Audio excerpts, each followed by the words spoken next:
Bonjour à toutes et à tous et bienvenue dans le programme DataNote, les mondes de la data. Aujourd'hui, on s'intéresse aux probabilités et à leurs applications. Les probabilités quantifient l'incertitude d'un événement futur. Elles permettent d'évaluer les chances qu'un événement se produise sur une échelle de 0 à 1. Donc 0 c'est impossible, 1 c'est certain. Ici, l'objectif c'est de modéliser l'incertitude et de prendre des décisions éclairées. Appliquer des concepts mathématiques pour résoudre des problèmes réels, analyser des phénomènes aléatoires en sciences, finance, intelligence artificielle, jeux vidéo, etc. Les probabilités trouvent leur racine au XVIIe siècle avec Blaise Pascal et Pierre de Fermat qui étudient les jeux de hasard. Quelques applications modernes aujourd'hui, dans la médecine, des diagnostics basés sur des tests probabilistes, en finance, l'évaluation des risques, dans les jeux vidéo, la génération procédurale ou les mécaniques de loot, et en intelligence artificielle, l'apprentissage automatique basé sur des probabilités. On peut considérer que Jacob Bernoulli, en 1713, a écrit un des premiers livres sur les probabilités. L'espace d'échantillon, c'est l'ensemble de tous les résultats possibles d'une expérience aléatoire, on la note en général oméga. Par exemple, lors d'un lancer de dés à 6 faces, oméga c'est 1, 2, 3, 4, 5, 6, toutes les possibilités sur lesquelles le dé peut atterrir. L'événement, c'est un sous-ensemble d'oméga représentant un ou plusieurs résultats possibles. Par exemple, obtenir un nombre pair avec un dé, E, et cette fois-ci est égal à 2, 4 ou 6. La probabilité d'un événement E est le rapport entre le nombre de cas favorables et le nombre total de cas possibles. On note P de E est égal à nombre de cas favorables divisé par le nombre total de cas. Si tous les cas sont équiprobables, alors P de E est égal à la valeur absolue de E divisé par la valeur absolue de oméga. Par exemple, la probabilité d'obtenir un 4 avec un dé à 6 faces, on note P de 4 est égal à, en l'occurrence, 1 sixième. Deux événements sont complémentaires si leur union couvre tout oméga et s'ils sont mutuellement exclusifs. On note P de E petit c est égal à 1 moins P de E. Par exemple, la probabilité de ne pas obtenir un 4 avec un dé, c'est 1 moins 1 sixième, ce qui est égal à 5 sixièmes. Deux événements A et B sont exclusifs s'ils ne peuvent pas se produire simultanément. Par exemple, on note ici P de A intersection de B est égal à 0. Par exemple, obtenir un chiffre pair et un chiffre impair en un seul lancer de dés, c'est impossible. Deux événements indépendants. Deux événements sont indépendants si la réalisation de l'un n'affecte pas la probabilité de l'autre. On note P de A intersection de B est égal à la probabilité de A multipliée par la probabilité de B. Par exemple, obtenir un 6 avec un dé et tirer une carte rouge d'un jeu de cartes. Les deux événements ne dépendent pas l'un de l'autre. La probabilité conditionnelle d'un événement A sachant que B est réalisé est donnée par, note, P de A sachant B est égale à la probabilité de A intersection de B divisé par la probabilité de B, si évidemment probabilité de B est supérieure à 0. Par exemple, on a un sac contenant 3 billes rouges et 2 billes bleues. Si on tire une bille rouge, quelle est la probabilité que la seconde bille tirée soit aussi rouge sans remise? Donc on ne remet pas la bille dans le sac. La probabilité, on voit ici, pour rappel, d'avoir rouge au premier tir, c'est du coup 3 cinquièmes. La probabilité d'avoir rouge au deuxième tir, sachant que la première était rouge, ici est 2 quarts, c'est-à-dire un demi. Une chance sur deux. On a une probabilité conjointe, la probabilité de A intersection de B, c'est égal à la probabilité de A multipliée par la probabilité de B sachant A, ce qui est égal à 3 cinquièmes multiplié par un demi, ce qui est égal à 3 chances sur 10. On va parler des règles et des théorèmes de probabilité. D'abord, les règles de multiplication. La règle de multiplication permet de calculer la probabilité que deux événements A et B se produisent simultanément. Si A et B sont indépendants, on l'a dit, la probabilité de A intersection de B est égale à la probabilité de A multipliée par la probabilité de B. Lancer un dé, P, le fait d'obtenir 4 est égal à 1 sixième, et tirer une carte rouge, c'est un demi. Donc si on calcule, si on fait le calcul total, c'est un douzième. Si A et B sont dépendants, la probabilité de A intersection de B, c'est égal à la probabilité de A multipliée par la probabilité de B sachant A, par exemple tirer deux cartes rouges successivement sans remise. La règle d'addition est utilisée pour calculer la probabilité que l'un ou l'autre des événements se produisent. Si A et B sont exclusifs, c'est-à-dire qu'ils ne peuvent pas arriver en même temps, on a la probabilité de A union B est égale à la probabilité de A plus la probabilité de B. Par exemple, lancer un dé, obtenir un 2 ou un 5. Ici, la probabilité de 2 union 5 est égale à 1 sixième plus 1 sixième, ce qui est égal ici à 1 tiers. Si A et B ne sont pas exclusifs, on note la probabilité de A union B est égale à la probabilité de A plus la probabilité de B, moins la probabilité de A intersection B. Par exemple ici, c'est tirer une carte et obtenir une figure ou une carte rouge. Certaines cartes sont à la fois des figures et rouges. Le théorème de Bayes permet d'actualiser une probabilité en fonction d'une information supplémentaire. On note la probabilité de A sachant B est égale à la probabilité de B sachant A multipliée par la probabilité de A divisée par la probabilité de B. Par exemple, un test médical donne un résultat positif de 95% du temps si une maladie est présente et 5% du temps à tort. Si 1% de la population est malade, quelle est la probabilité d'être réellement malade si le test est positif? Donc on reprend notre écriture. En termes d'application, pour rappel, c'est juste pour avoir le rappel, donc la probabilité de t sachant m c'est 0,95, donc 95%, etc., etc. On calcule, on utilise la loi des probabilités et on trouve à la fin 0,059. Ici, si une personne reçoit un test positif, la probabilité qu'elle soit réellement malade n'est que 16,1% malgré un test qui semble fiable. Cela illustre un piège classique des probabilités conditionnelles. Si une maladie est rare, mais même un test assez précis peut générer beaucoup de faux positifs. Ce phénomène est crucial en médecine, en cybersécurité pour la détection de fraude et en intelligence artificielle. La loi des grands nombres. Elle est très importante en termes de loi des probabilités, on va en voir une deuxième par la suite. Lorsque le nombre d'expériences tend vers l'infini, la fréquence relative d'un événement converge vers sa probabilité théorique. Lancer une pièce 10 fois peut donner un déséquilibre, 7 faces et 3 piles, mais sur 1000 lancés, la proportion se rapproche de 50-50.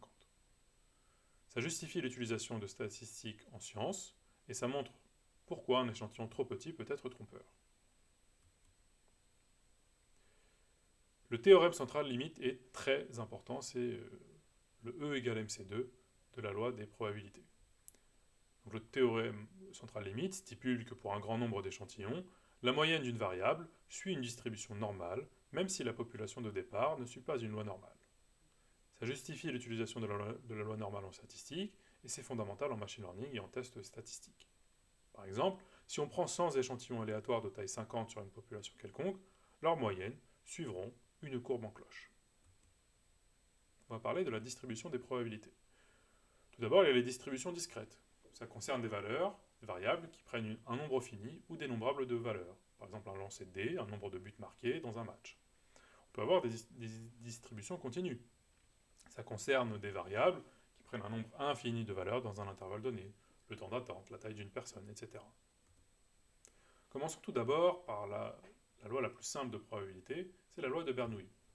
La loi de Bernoulli est une distribution discrète qui modélise une expérience aléatoire ayant uniquement deux issues possibles, soit le succès avec une probabilité P, ou un échec avec la probabilité complémentaire 1-P. La formule est celle-ci. La probabilité, on note, probabilité de x est égale à k, est égale à la probabilité puissance k, donc la probabilité de succès, multipliée par la probabilité complémentaire 1-P, à la puissance 1-K, avec k appartenant à 0 et 1. On le redit, x est la variable aléatoire prenant la valeur 1, succès ou 0, échec. P c'est la probabilité de succès et 1-P la probabilité d'échec. Un penalty a 70% de chance d'être réussi.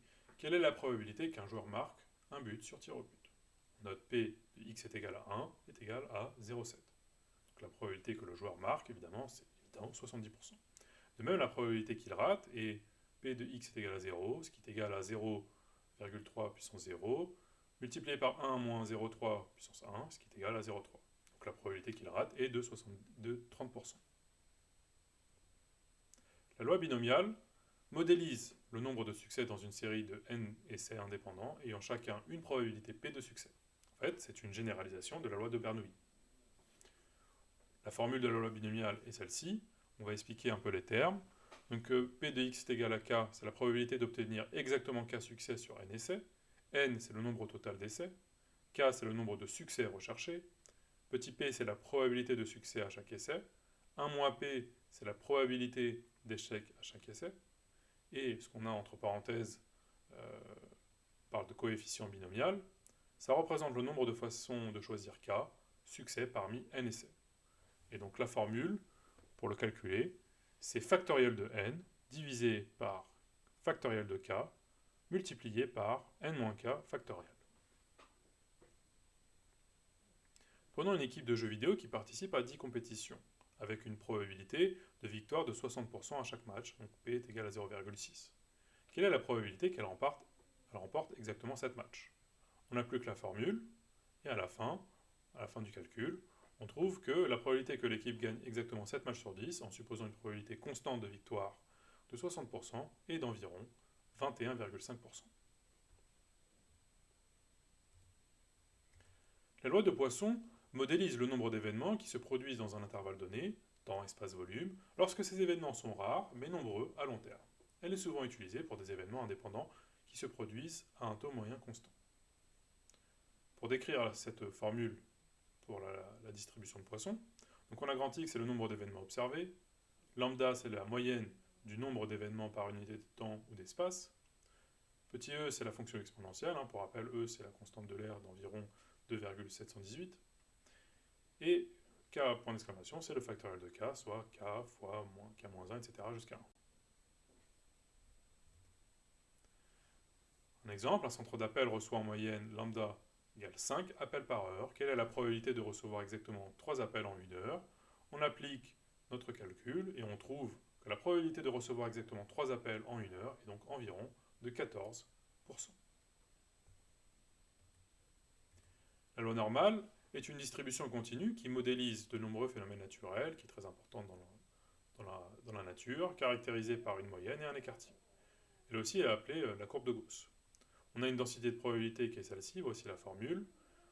Pour décrire, on a micro, c'est la moyenne de la distribution, sigma, c'est l'écart type, qui mesure la dispersion des valeurs autour de la moyenne.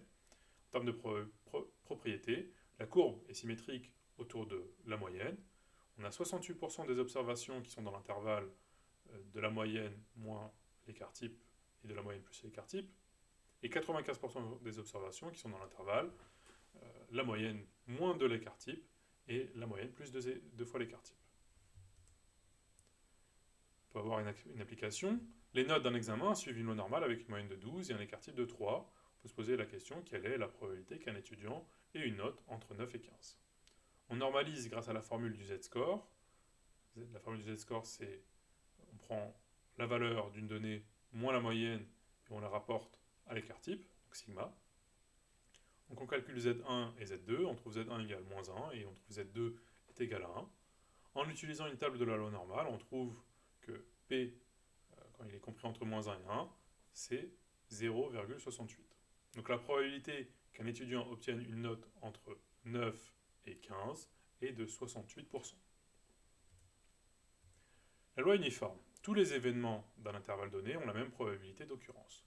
La densité de probabilité est de 1 moins 1 divisé par b-1, sachant que A et B sont les bornes de l'intervalle de distribution.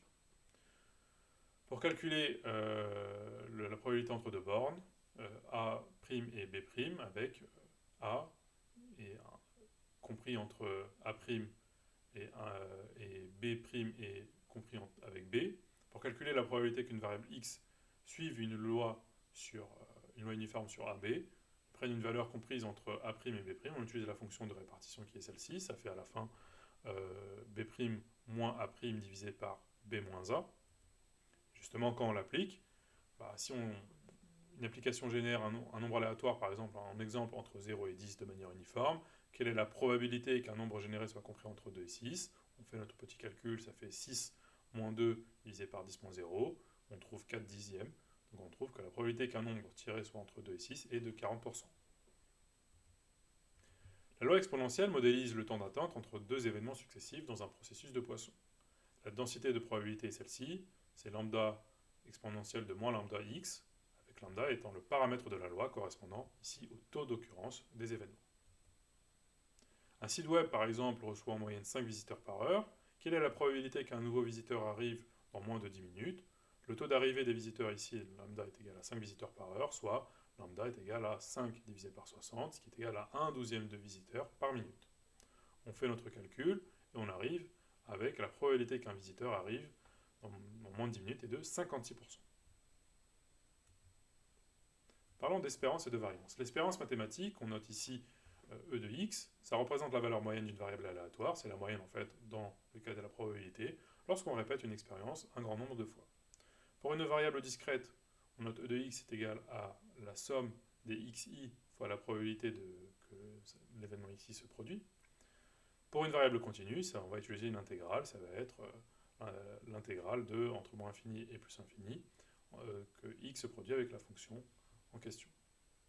L'espérance est souvent considérée comme justement le centre de gravité de la distribution. La variance mesure la dispersion des valeurs autour de l'espérance.